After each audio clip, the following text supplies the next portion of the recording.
नमस्कार। स्वागत है सभी का सुने कहानी पर। गुनाहों के देवता के प्रथम भाग में हमने सुधा और चंदर, जो कहानी के प्रमुख पात्र हैं, उनके चरित्र के बारे में सुना। साथ ही हमने देखा कि सुधा अपने पिताजी की स्पीच की टाइपिंग कराने के लिए चंदर को एक ईसाई लड़की के यहाँ भेजती है। अब आगे। सिविल लाइंस के एक उजाड़ हिस्से में एक पुराने से बंगले के सामने आकर मोटर रुकी। बंगले का नाम था रोज लॉन, लेकिन सामने के कंपाउंड में जंगली घास उग रही थी और गुलाब के फूलों के बजाय अहाते में मुर्गी के पंख बिखरे पड़े थे। रास्ते पर भी घास उगाई थी और फाटक पर भी, जिसके एक खंबे की कोर्निस टूट चुकी थी। बजाय लोहे के दरवाजे के दो आड़े बांस लगे हुए थे। फाटक के एक ओर एक छोटा सा लकड़ी का नाम पटल लगा था, जो कभी काला रहा होगा, लेकिन जिसे धूल, बरसात और हवा ने चितकबरा बना दिया था। चंदर मोटर से उतरकर उस बोर्ड पर लिखे हुए अधमिटे सफेद अक्षरों को पढ़ने की कोशिश करने लगा और जाने किसका मुंह देखकर सुबह उठा था कि उसे सफलता भी मिल गई। उस पर लिखा था AF डिक्रूज। उसने जेब से लिफाफा निकाला और पता मिलाया। लिफाफे पर लिखा था मिस P डिक्रूज। यही बंगला है। उसे संतोष हुआ। हॉर्न तो दो जरा, उसने ड्राइवर से कहा। ड्राइवर ने हॉर्न दिया, लेकिन किसी का बाहर आना तो दूर, एक मुर्गा जो अहाते में कुड़कुड़ा रहा था, उसने मुड़कर बड़े संदेह और त्रास से चंदर की ओर देखा और उसके बाद पंख फड़फड़ाते हुए, चीखते हुए जान छोड़कर भागा। बड़ा मनहूस बंगला है। यहाँ आदमी रहते हैं या प्रेत? कपूर ने ऊब कर कहा और ड्राइवर से बोला, तुम जाओ, हम अंदर जाकर देखते हैं। जी हुजूर। सुधा बीबी से क्या कह देंगे? कह देना कि पहुंचा दिया। कार मुड़ी और कपूर बांस फांद कर अंदर घुसा। आगे का पोर्टिको खाली पड़ा था और नीचे की जमीन ऐसी थी कि जैसे कई साल से उस बंगले में कोई सवारी गाड़ी न आई हो। वह बरामदे में गया। दरवाजे बंद थे और उन पर धूल भी जमी थी। एक जगह चौखट और दरवाजे के बीच में मकड़ी ने जाला बुन रखा था। यह बंगला खाली है क्या? कपूर ने सोचा।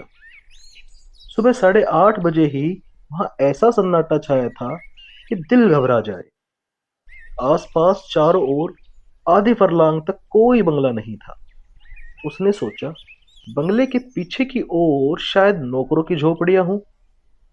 वह दाएं बाजू से मुड़ा और खुशबू का एक तेज झोंका उसे चूमता हुआ निकल गया। ताज्जुब है, यह सन्नाटा, यह मनहूसी और इतनी खुशबू, कपूर ने कहा और आगे बढ़ा तो देखा कि बंगले के पिछवाड़े गुलाब का एक बहुत खूबसूरत बाग है। कच्ची रविशें और बड़े बड़े गुलाब, हर रंग के। वह सचमुच ही रोजलान था। वह बाग में पहुंचा। उधर से भी बंगले के दरवाजे बंद थे। उसने खटखटाया, लेकिन कोई जवाब नहीं मिला। वह बाग में घुसा कि शायद कोई माली काम कर रहा हो। बीच बीच में ऊंचे ऊंचे जंगली चमेली के झाड़ थे और कहीं कहीं लोहे की छड़ों के कटघरे बेगम बेलिया भी फूल रही थी। लेकिन चारों ओर एक अजब सा सन्नाटा था और हर फूल पर किसी खामोशी के फरिश्ते की छाह थी। फूलों में रंग था, हवा में ताजगी थी, पेड़ों में हरियाली थी, झोंकों में खुशबू थी, लेकिन फिर भी सारा बाग एक ऐसे सितारों का गुलदस्ता लग रहा था जिसकी चमक, जिसकी रोशनी और जिसकी ऊंचाई लुट चुकी हो। लगता था जैसे बाग का मालिक मौसमी रंगीनी भूल चुका हो, क्योंकि नस्टर्शियम या स्वीट पी या फ्लोक्स कोई भी मौसमी फूल न था, सिर्फ गुलाब थे और जंगली चमेली थी और बेगम बेलिया भी, जो सालों पहले बोए गए थे। उसके बाद उन्हीं की काट छांट पर बाग चल रहा था। बागबानी में कोई नवीनता और मौसम का उल्लास न था। चंदर फूलों का बहुत शौकीन था। सुबह घूमने के लिए उसने दरिया किनारे के बजाय अल्फ्रेड पार्क चुना था, क्योंकि पानी की लहरों के बजाय उसे फूलों के बाग के रंग और सौरभ की लहरों से बेहद प्यार था। और उसे दूसरा शौक था कि फूलों के पौधों के पास से गुजरते हुए हर फूल को समझने की कोशिश करना। अपनी नाजुक टहनियों पर हंसते मुस्कुराते हुए ये फूल जैसे अपने रंगों की बोली में आदमी से जिंदगी का जाने कौन सा राज कहना चाहते हैं। और ऐसा लगता है कि जैसे हर फूल के पास अपना व्यक्तिगत संदेश है, जिसे वह अपने दिल की पंखुड़ियों में आहिस्ते से सहेज कर रखे हुए है कि कोई उसे सुनने वाला मिले और वह अपनी दास्तां कह जाए। पौधे की पुरानी फुनगी पर मुस्कुराता हुआ आसमान की तरफ मुंह किए हुए यह गुलाब, जो रात भर सितारों की मुस्कुराहट चुपचाप पीता रहा है, यह अपने मोतियों पंखुड़ियों के होठों से जाने क्यों खिलखिलाता ही जा रहा है। जाने इसे कौन सा रहस्य मिल गया है। और वह एक नीचे वाली टहनी में आधा झुका हुआ गुलाब, झुकी हुई पलकों सी पंखुड़ियां और दोहरे मखमली तार सी उसकी डंडी। यह गुलाब जाने क्यों उदास है। और यह दुबली पतली लंबी सी नाजुक कली, जो बहुत सावधानी से हरा आंचल लपेटे है और प्रथम ज्ञात यौवना की तरह लाज में जो सिमटी ही चली जा रही है, जिसके यौवन की गुलाबी लपटें 7 हरे पर्दों में से झलकी ही पड़ती है, झलकी ही पड़ती है। और फारस के शहजादे जैसा शान से खिला हुआ पीला गुलाब। उस पीले गुलाब के पास आकर चंदर रुक गया और झुककर देखने लगा। कार्तिक पूनों के चांद से झरने वाले अमृत को पीने के लिए व्याकुल किसी सुकुमार भावुक परी की फैली हुई अंजलि के बराबर बड़ा सा वह फूल जैसे रोशनी बिखेर रहा था। बेगम बेलिया की कुंज से छनकर आने वाली तोता पंखी धूप ने जैसे उस पर धान पान की तरह खुशनुमा हरियाली बिखेर दी थी। चंदर ने सोचा उसे तोड़ ले, लेकिन हिम्मत न पड़ी। वह झुका कि उसे सूंघ ही ले। सूंघने के इरादे से उसने हाथ बढ़ाया ही था कि किसी ने पीछे से गरज कर कहा, "Here you are, I have caught red-handed today." और उसके बाद किसी ने अपने दोनों हाथों में जकड़ लिया और उसकी गर्दन पर सवार हो गए। वह उछल पड़ा और अपने को छुड़ाने की कोशिश करने लगा। पहले तो वह कुछ समझ ही न पाया। अजब रहस्यमय है यह बंगला। एक अव्यक्त भय और एक सिहरन में उसके हाथ पांव ढीले हो गए, लेकिन उसने हिम्मत करके अपना एक हाथ छुड़ा लिया और मुड़कर देखा तो एक बहुत कमजोर, बीमार सा, पीली आंखों वाला गोरा उसे पकड़े हुए था। चंदर के दूसरे हाथ को फिर पकड़ने की कोशिश करता हुआ वह हाफता हुआ बोला, "रोज रोज यहां से फूल गायब होते थे। मैं कहता था कौन ले जाता है। हो हो वह हाफता ही जा रहा था। आज मैंने तुम्हें पकड़ा। रोज रोज चुपके से चले जाते थे।" वह चंदर को कसकर पकड़े था, लेकिन उस बीमार गोरे की सांस जैसे छूटी जा रही थी। चंदर ने उसे झटका देकर धकेल दिया और डांट कर बोला, "क्या मतलब है तुम्हारा? पागल है क्या? खबरदार जो हाथ बढ़ाया, अभी ढेर कर दूंगा तुझे, गोरा सुअर कहीं का।" और उसने अपनी आस्तीन चढ़ाई। वह धक्के से गिर गया था। धूल झाड़ते हुए उठ बैठा और बड़ी ही रोनी आवाज में बोला, "कितना जुल्म है, कितना जुल्म है। मेरे फूल भी तुम चुरा ले गए और मुझे इतना हक भी नहीं कि मैं तुम्हें धमकाऊं। अब तुम मुझसे लड़ोगे। तुम जवान हो, मैं बूढ़ा हूं। हाय रे मैं।" और सचमुच वह जैसे रोने लगा हो। चंदर ने उसका रोना देखा और उसका सारा गुस्सा हवा हो गया और हंसी रोक कर बोला, गलत फहमी है जनाब, मैं बहुत दूर रहता हूं। मैं चिट्ठी लेकर मिस डिक्रूज से मिलने आया था। उसका रोना नहीं रुका। तुम बहाना बनाते हो, बहाना बनाते हो, और अगर मैं विश्वास नहीं करता तो तुम मारने की धमकी भी देते हो। अगर मैं कमजोर न होता तो तुम्हें पीस कर खा जाता और तुम्हारी खोपड़ी कुचल कर फेंक देता, जैसे तुमने मेरे फूल फेंके होंगे। फिर तुमने गाली दी, मैं उठाकर तुम्हें अभी नाले में फेंक दूंगा। अरे, अरे बाप रे, दौड़ो, दौड़ो, मुझे मार डाला। पापी, टामी, अरे दोनों कुत्ते कहाँ मर गए? उसने डर के मारे चीखना शुरू किया। क्या है बर्टी, क्यों चिल्ला रहे हो? बाथरूम के अंदर से किसी ने चिल्लाकर कहा। अरे मार डाला इसने, दौड़ो, दौड़ो। झटके से बाथरूम का दरवाजा खुला। बेदिंग गाउन पहने हुए एक लड़की दौड़ती हुई आई और चंदर को देखकर रुक गई। क्या है? उसने डांट कर पूछा। कुछ नहीं, शायद पागल मालूम देता है। जबान संभाल कर बोलो, वह मेरा भाई है। ओ, कोई भी हो, मैं मिस डिक्रूज से मिलने आया था। मैंने आवाज दी तो कोई नहीं बोला। मैं बाग में घूमने लगा, इतने में इसने मेरी गर्दन पकड़ ली। यह बीमार और कमजोर है, वरना अभी गर्दन दबा देता। गोरा उस लड़की के आते ही फिर तनकर खड़ा हो गया और दांत पीस कर बोला, अरे मैं तुम्हारे दांत तोड़ दूंगा, बदमाश कहीं का। चुपके चुपके आया और गुलाब तोड़ने लगा। मैं चमेली के झाड़ के पीछे छिपा सब देख रहा था। अभी मैं पुलिस बुलाती हूँ, तुम देखते रहो बड्डी से, मैं फोन करती हूँ। लड़की ने डांटते हुए कहा। अरे भाई, मैं मिस डिक्रूज से मिलने आया हूं। मैं तुम्हें नहीं जानती, झूठा कहीं का। मैं हूं मिस डिक्रूज। तो देखिए फिर यह खत। लड़की ने खत खोला और पढ़ा और एकदम उसने आवाज बदल दी। छी बर्टी, तुम किसी दिन पागल खाने जाओगे। आपको डॉक्टर शुक्ला ने भेजा है। तुम तो मुझे बदनाम कर डालोगे। उसकी शक्ल और भी रोनी हो गई।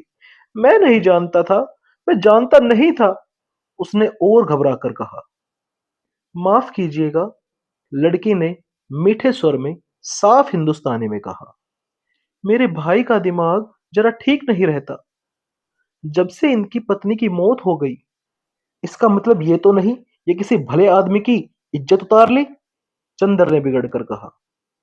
देखिए, बुरा मत मानिए, मैं इनकी ओर से माफी मांगती हूँ। आइए, अंदर चलिए। उसने चंदर का हाथ पकड़ लिया। उसका हाथ बेहद ठंडा था। वह नहाकर आ रही थी। उसके हाथ के उस तुषार स्पर्श से चंदर सिहर उठा और उसने हाथ चटक कर कहा, अफसोस, आपका हाथ तो बर्फ है। लड़की चौंक गई। वह सदन स्नाता सहसा सचेत हो गई और बोली, अरे शैतान तुम्हें ले जाए बर्टी, तुम्हारे पीछे में बेदिंग गाउन में ही भाग गई। और बेदिंग गाउन के दोनों कॉलर पकड़कर उसने अपनी खुली गर्दन ढकने का प्रयास किया और फिर अपनी पोशाक पर लज्जित होकर भागी। अभी तक गुस्से के मारे चंदर ने उस पर ध्यान ही नहीं दिया था, लेकिन उसने देखा कि एक 23 बरस की दुबली पतली तरुणी है। लहराता हुआ बदन, गले तक कटे हुए बाल। एंग्लो इंडियन होने के बावजूद गोरी नहीं है। चाय की तरह वह हल्की, पतली, भूरी और तुर्श थी। भागते वक्त ऐसे लग रही थी जैसे छलकती हुई चाय। इतने में वह गोरा उठा और चंदर का कंधा छूकर बोला, माफ करना भाई, उससे मेरी शिकायत मत करना। असल में ये गुलाब मेरी मृत पत्नी की यादगार है। जब इसका पहला पेड़ आया था, मैं इतना ही जवान था जितने तुम, और मेरी पत्नी उतनी ही अच्छी थी जितनी की पम्मी। कौन पम्मी? यह मेरी बहन प्रमिला डिक्रूज। ओ, कब मरी आपकी पत्नी? माफ कीजिएगा, मुझे भी मालूम नहीं था। हाँ, मैं बड़ा अभागा हूं, मेरे दिमाग कुछ खराब है, देखिए। कहकर उसने झुककर अपनी खोपड़ी चंदर के सामने कर दी। और बहुत गिड़गिड़ाकर बोला, पता नहीं कौन मेरे फूल चुरा ले जाता है। अपनी पत्नी की मृत्यु के बाद 5 साल से मैं इन फूलों को संभाल रहा हूं। हाय रे मैं, जाइए पम्मी बुला रही है। पिछवाड़े के सहन का बीच का दरवाजा खुल गया था और पम्मी कपड़े पहनकर बाहर झांक रही थी। चंदर आगे बढ़ा और गोरा मुड़कर अपने गुलाब और चमेली की झाड़ी में कहीं खो गया। चंदर गया और कमरे में पड़े हुए एक सोफा पर बैठ गया। पम्मी टॉयलेट कर चुकी थी और एक हल्की फ्रांसीसी खुशबू से महक रही थी। शैम्पू से धुले हुए रूखे बाल जो मचल पड़ रहे थे। खुशनुमा आसमानी रंग का एक पतला चिपका हुआ झीना ब्लाउज और ब्लाउज पर एक फ्लैनेल का फुल पैंट जिसके दो गैलेस कमर, छाती और कंधे पर चिपके हुए थे। होठों पर एक हल्की लिपस्टिक की झलक मात्र थी और गले तक बहुत हल्का पाउडर जो बहुत नजदीक से ही मालूम होता था। लंबे नाखूनों पर हल्की गुलाबी पैंट। वह आई, निसंकोच भाव से उसी सोफे पर कपूर के बगल में आकर बैठ गई और बड़ी मुलायम आवाज में बोली, मुझे बड़ा दुख है मिस्टर कपूर, आपको बहुत तवालत उठानी पड़ी।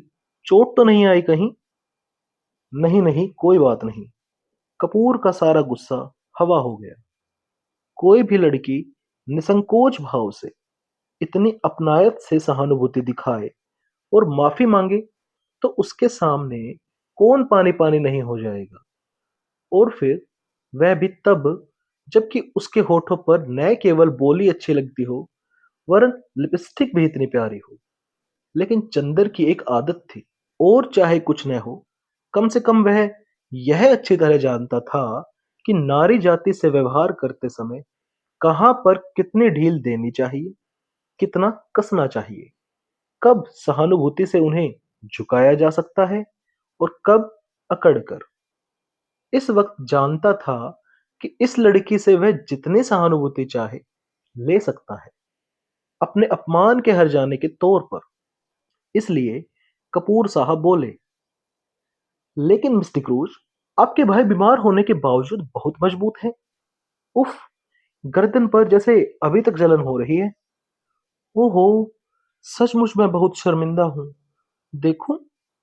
और कॉलर हटाकर उसने गर्दन पर अपनी बर्फीली उंगलियां रख दी। लाइए लोशन मल दूं मैं? धन्यवाद धन्यवाद, इतना कष्ट न कीजिए, आपकी उंगलियां गंदी हो जाएंगी। कपूर ने बड़ी शालीनता से कहा। पम्मी के होठों पर एक हल्की सी मुस्कुराहट, आंखों में हल्की सी लाज और वक्ष में एक हल्का सा कंपन दौड़ गया।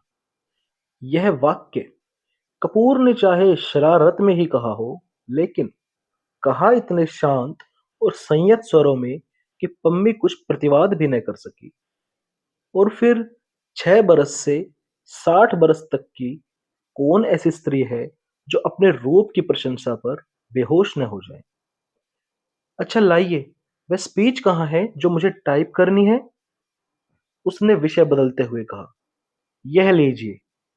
कपूर ने दे दी।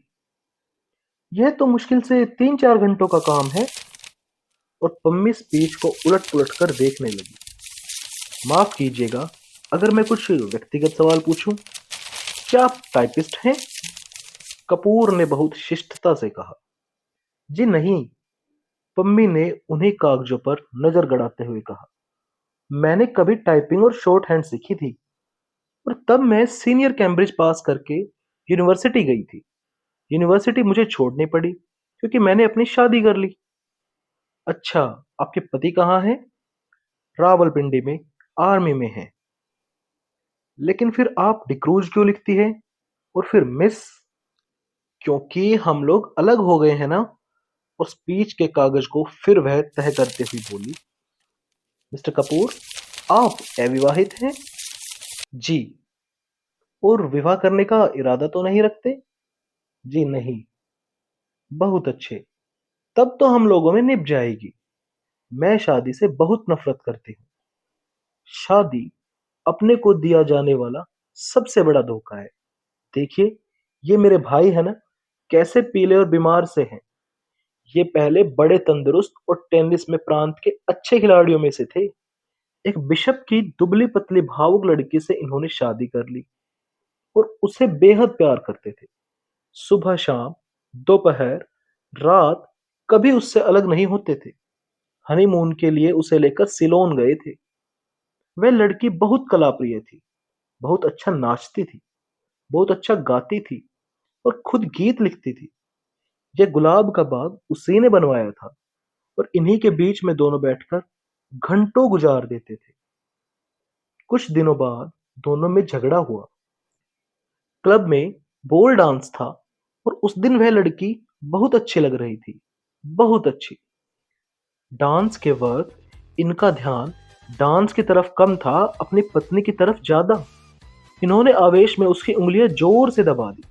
वह चीख पड़ी और सभी इन लोगों की ओर देखकर हंस पड़े। वह घर आई, बहुत बिगड़ी। बोली, आप नाच रहे थे या टेनिस का मैच खेल रहे थे? मेरा हाथ है या टेनिस का रैकेट? इस बात पर बर्टी भी बिगड़ गया और उस दिन से जो इन लोगों में खटकी तो फिर कभी नहीं बनी। धीरे धीरे वह लड़की एक सार्जेंट को प्यार करने लगी। बर्टी को इतना सदमा हुआ कि वह बीमार ही पड़ गया, लेकिन बर्टी ने तलाक नहीं दिया, उस लड़की से कुछ कहा भी नहीं और उस लड़की ने सार्जेंट से प्यार जारी रखा। लेकिन बीमारी में बर्टी की बहुत सेवा की। बर्टी अच्छा हो गया। उसके बाद उसको एक बच्ची हुई और उसी में वह मर भी गई। हालांकि हम लोग सब जानते हैं कि वह बच्ची उस सार्जेंट की थी, लेकिन बर्टी को यकीन नहीं होता कि वह सार्जेंट को प्यार करती थी। वह कहता है कि यह दूसरे को प्यार करती होती तो मेरी इतनी सेवा कैसे कर सकती थी भला। उस बच्ची का नाम बर्टी ने रोज रखा और उसे लेकर दिन भर उन्हीं गुलाब के पेड़ों के बीच में बैठा करता था, जैसे अपनी पत्नी को लेकर बैठता था। लेकिन 2 साल बाद बच्ची को सांप ने काट लिया। वह भी मर गई और तब से बर्टी का दिमाग ठीक नहीं रहता। खैर, जाने दीजिए। आइए अपना काम शुरू करें। चलिए अंदर के स्टडी रूम में चलें। चलिए, चंदर बोला और पम्मी के पीछे पीछे चल दिया।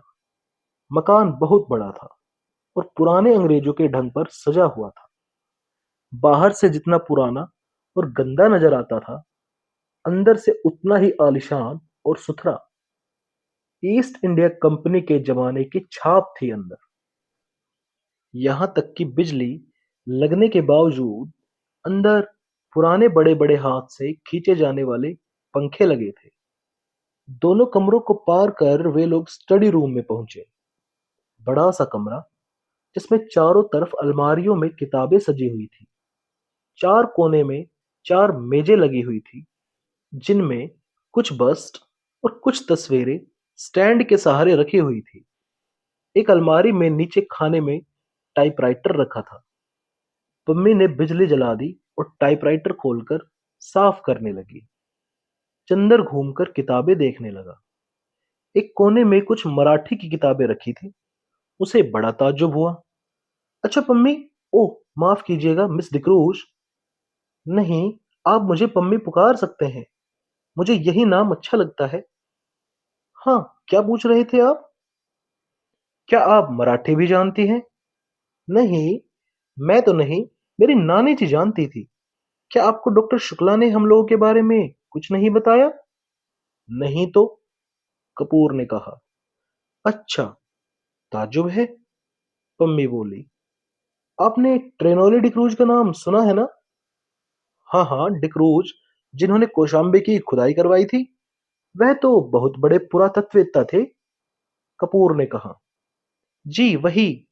वह मेरे सगे नाना थे और वह अंग्रेज नहीं थे, मराठा थे। उन्होंने मेरी नानी से शादी की थी, जो एक कश्मीरी ईसाई महिला थी। उनके कारण भारत में उन्हें ईसाइयत अपनानी पड़ी। यह मेरे नाना का ही मकान है और अब हम लोगों को मिल गया है। डॉक्टर शुक्ला के दोस्त मिस्टर श्रीवास्तव बैरिस्टर है ना, वे हमारे खानदान के अटर्नी थे। उन्होंने और डॉक्टर शुक्ला ने ही यह जायदाद हमें दिलवाई। लीजिए, मशीन तो ठीक हो गई। उसने टाइपराइटर में कार्बन और कागज लगाकर कहा, लाइए निबंध इधर। इसके बाद घंटे भर तक टाइपराइटर रुका नहीं। कपूर ने देखा कि यह लड़की, जो व्यवहार में इतनी सरल और स्पष्ट है, फैशन में इतनी नाजुक और शौकीन है, काम करने में उतनी ही मेहनती और तेज भी है। उसकी उंगलियां मशीन की तरह चल रही थी, और तेज इतनी कि 1 घंटे में उसने लगभग आधी पांडुलिपि टाइप कर डाली थी। ठीक 1 घंटे के बाद उसने टाइपराइटर बंद किया, बगल में बैठे हुए कपूर की ओर झुककर कहा, अब थोड़ा देर आराम करेंगे। और अपनी उंगलियां चटकाने के बाद वह कुर्सी खिसकाकर उठी और एक भरपूर अंगड़ाई ली। उसका अंग अंग धनुष की तरह झुक गया। उसके बाद कपूर के कंधे पर बेतकल्लुफी से हाथ रखकर बोली, क्यों, एक प्याला चाय मंगवाई जाए? मैं तो पी चुका हूं, लेकिन मुझसे तो काम होने से रहा बिना चाय के। पम्मी एक अल्लड़ बच्ची की तरह बोली और अंदर चली गई। कपूर ने टाइप किए हुए कागज उठाए और कलम निकालकर उनकी गलतियां सुधारने लगा। चाय पीकर थोड़ी देर में पम्मी वापस आ गई और बैठ गई। उसने एक सिगरेट केस कपूर के सामने किया। धन्यवाद, मैं सिगरेट नहीं पीता। अच्छा, ताज्जुब है। आपकी इजाजत हो तो मैं सिगरेट पी लूं? क्या आप सिगरेट पीती हैं? छी, पता नहीं क्यों, पर औरतों का सिगरेट पीना मुझे बहुत ही नापसंद है। जी, मेरी तो मजबूरी है मिस्टर कपूर। मैं यहाँ के समाज में मिलती जुलती नहीं। अपने विवाह और तलाक के बाद मुझे एंग्लो इंडियन समाज से नफरत हो गई है। मैं अपने दिल से हिंदुस्तानी हूँ, लेकिन हिंदुस्तानियों से मिलना जुलना हमारे लिए संभव नहीं। घर में अकेले रहती हूँ। सिगरेट और चाय से तबीयत बदल जाती है। किताबों का मुझे शौक नहीं। पर तलाक के बाद आपने पढ़ाई जारी क्यों नहीं रखी? कपूर ने पूछा। मैंने कहा ना कि किताबों का मुझे शौक नहीं। बिल्कुल, पम्मी बोली। और मैं अपने को आदमियों में घुलने मिलने के लायक नहीं पाती। तलाक के बाद साल भर तक मैं अपने घर में बंद रही। मैं और सिर्फ बर्टी से बात करने का मौका मिला। बर्टी मेरा भाई, वह भी बीमार और बूढ़ा। कहीं कोई तकल्लुफ की गुंजाइश नहीं। अब मैं हरेक से बेतकल्लुफी से बातें करती हूँ, तो कुछ लोग मुझ पर हंसते भी हैं। कुछ लोग मुझे सभ्य समाज के लायक नहीं समझते। कुछ लोग उसका गलत मतलब भी निकालते हैं। इसलिए मैंने अपने को अपने बंगले में ही कैद कर लिया है। अब आप ही हैं। आज पहली बार देखा मैंने आपको। मैं समझे ही नहीं कि आपसे कितना दुराव रखना चाहिए। अगर आप भले मानस न हो तो आप इसका गलत मतलब निकाल सकते हैं। अगर यही बात हो तो, कपूर हंसकर बोला, संभव है कि मैं भले मानस बनने के बजाय गलत मतलब निकालना ज्यादा पसंद करूं। तो संभव है मैं मजबूर होकर आपसे भी ना मिलूं। पम्मी गंभीरता से बोली। नहीं मिस डिक्रूज, नहीं, आप पम्मी कहिए, डिक्रूज नहीं। पम्मी सही। आप गलत न समझे, मैं मजाक कर रहा था। कपूर बोला। उसने इतनी देर में समझ लिया था कि यह साधारण ईसाई छोकरी नहीं है। इतने में बर्टी लड़खड़ाता हुआ हाथ में धूल सना खुरपा लिए आया और चुपचाप खड़ा हो गया और अपनी धुंधली पीली आंखों से एकटक कपूर को देखने लगा। कपूर ने एक कुर्सी खिसका दी और कहा, आइए। पम्मी उठी और बट्टी के कंधे पर एक हाथ रखकर उसे सहारा देकर कुर्सी पर बिठा दिया। बट्टी बैठ गया और आंखें बंद कर ली। उसका बीमार कमजोर व्यक्तित्व जाने कैसे लगता था कि पम्मी और कपूर दोनों चुप हो गए। थोड़ी देर बाद बर्टी ने आंखें खोली और बहुत करुण स्वर में बोला, पम्मी, तुम नाराज हो? मैंने जानबूझकर तुम्हारे मित्र का अपमान नहीं किया था। अरे नहीं, पम्मी ने उठकर बंटी का हाथ सहलाते हुए कहा, मैं तो भूल भी गई और कपूर भी भूल गए। अच्छा, धन्यवाद पम्मी। अपना हाथ इधर लाओ। और वह पम्मी के हाथ पर सिर रखकर पड़ रहा और बोला, मैं कितना अभागा हूं, कितना अभागा। अच्छा पम्मी, कल रात को तुमने सुना था, वह आई थी और पूछ भी रही थी कि बल्टी तुम्हारी तबीयत अब ठीक है। मैंने झट अपनी आंखें ढक ली कि कहीं आंखों का पीलापन न देख ले। मैंने कहा, तबीयत अब ठीक है, मैं अच्छा हूं। तो उठी और जाने लगी। मैंने पूछा, कहाँ चली?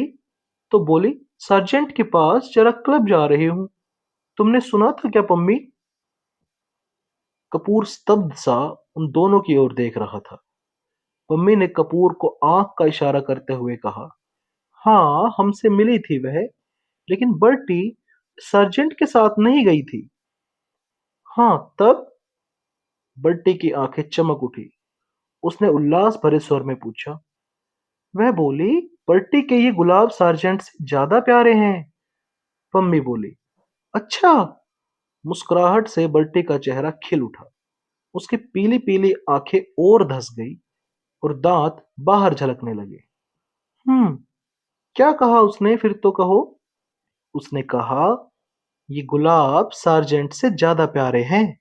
मैं इन्हीं गुलाबों पर नाचती रही और सुबह होते ही इन फूलों में छिप गई। तुम्हें सुबह किसी फूल में तो नहीं मिली? हम्म, तुम्हें तो किसी फूल पे नहीं मिली? बर्टी ने बच्चों के से भोले विश्वास के स्वरों में कपूर से पूछा। चंदर चौंक उठा। पम्मी और बर्टी की इन बातों पर उसका मन बेहद भर आया। बंटी की मुस्कुराहट पर उसकी नसें थरथरा उठी थी। नहीं तो, मैंने तो नहीं देखा, चंदर ने कहा। बर्टी ने फिर मायूसी से सिर झुका लिया और आंखें बंद कर ली और कराहती हुई आवाज में बोला, जिस फूल में वह छिप गई थी, उसी को शायद किसी ने चुरा लिया होगा। फिर सहसा वह तनकर खड़ा हो गया और पुचकारते हुए बोला, जाने कौन ये फूल चुराता है। अगर मुझे एक बार मिल जाए तो मैं उसका खून ऐसे पी लूं। उसने हाथ की अंगुली काटते हुए कहा और उठकर लड़खड़ाता हुआ चल दिया। वातावरण इतना भारी हो गया था कि पम्मी और कपूर ने कोई बात नहीं की। पम्मी ने चुपचाप टाइप करना शुरू किया और कपूर चुपचाप बर्टी की बातें सोचता रहा। घंटा भर बाद टाइपराइटर खामोश हुआ तो कपूर ने कहा, पम्मी, मैंने जितने लोग देखे हैं उनमें शायद बर्टी सबसे विचित्र है और शायद सबसे दयनीय। पम्मी खामोश रही। फिर उसी लापरवाही से अंगड़ाई लेते हुए बोली, मुझे बर्टी की बातों पर जरा भी दया नहीं आती। मैं उसको दिलासा देती हूँ क्योंकि वह मेरा भाई है और बच्चे की तरह नासमझ और लाचार। कपूर चौंक गया। वह पम्मी की ओर आश्चर्य से चुपचाप देखता रहा, कुछ बोला नहीं। क्यों, तुम्हें ताज्जुब होता है? पम्मी ने कुछ मुस्कुरा कर कहा, लेकिन मैं सच कहती हूँ। वह बहुत गंभीर हो गई। मुझे जरा भी तरस नहीं आता इस पागलपन पर। क्षण भर चुप रही, फिर जैसे बहुत ही तेजी से बोली, तुम जानते हो उसके फूल कौन चुराता है? मैं मैं उसके फूल तोड़कर फेंक देती हूँ। मुझे शादी से नफरत है। शादी के बाद होने वाली आपसी धोखेबाजी से नफरत है और उस धोखेबाजी के बाद इस झूठ मूठ की यादगार और बेईमानी के पागलपन से नफरत है। और ये गुलाब के फूल, ये क्यों मूल्यवान है? इसलिए न इसके साथ बट्टी की जिंदगी की इतनी बड़ी ट्रेजेडी गुथी हुई है। अगर एक फूल के खूबसूरत होने के लिए आदमी की जिंदगी में इतनी बड़ी ट्रेजेडी आना जरूरी है, तो लानत है ऐसे फूल की खूबसूरती पर। मैं उससे नफरत करती हूँ। इसलिए मैं किताबों से नफरत करती हूँ। एक कहानी लिखने के लिए कितनी कहानियों की ट्रेजेडी बर्दाश्त करनी होती है। पम्मी चुप हो गई। उसका चेहरा सुर्ख हो गया था। थोड़ी देर बाद उसका तैश उतर गया और वह अपने आवेश पर खुद शर्मा गई। उठकर वह कपूर के पास गई और उसके कंधों पर हाथ रखकर बोली, अच्छा देखो, बल्टी से मत कहना ये। कपूर ने सिर हिलाकर स्वीकृति दी और कागज समेटकर खड़ा हुआ। पम्मी ने उसके कंधों पर हाथ रखकर उसे अपनी ओर घुमाकर कहा, देखो, पिछले 4 सालों से मैं बिल्कुल अकेली थी और किसी दोस्त का इंतजार कर रही थी। तुम आए और दोस्त बन गए, तो अब अक्सर आना। हाँ। अच्छा, कपूर ने गंभीरता से कहा। डॉक्टर शुक्ला से मेरा अभिवादन कहना। कभी यहां जरूर आए। आप कभी चलिए, वहां उनकी लड़की है, आप उससे मिलकर खुश होंगी। पम्मी उसके साथ फाटक तक पहुंचाने चली तो देखा बर्टी एक चमेली के झाड़ में टहनियां हटा हटाकर कुछ ढूंढ रहा था। पम्मी को देखकर पूछा उसने, तुम्हें याद है वह चमेली के झाड़ में तो कहीं नहीं छिपी? कपूर ने पता नहीं क्यों जल्दी पम्मी को अभिवादन किया और चल दिया। उसे बर्टी को देखकर डर लगता था। आगे की कहानी सुनने के लिए जुड़े रहिए हमारे चैनल सुने कहानी से और कमेंट्स में उन किताबों और कहानियों के नाम जरूर लिखिए जो आप इस चैनल पर सुनना चाहते हैं। तो मिलते हैं अगली वीडियो में।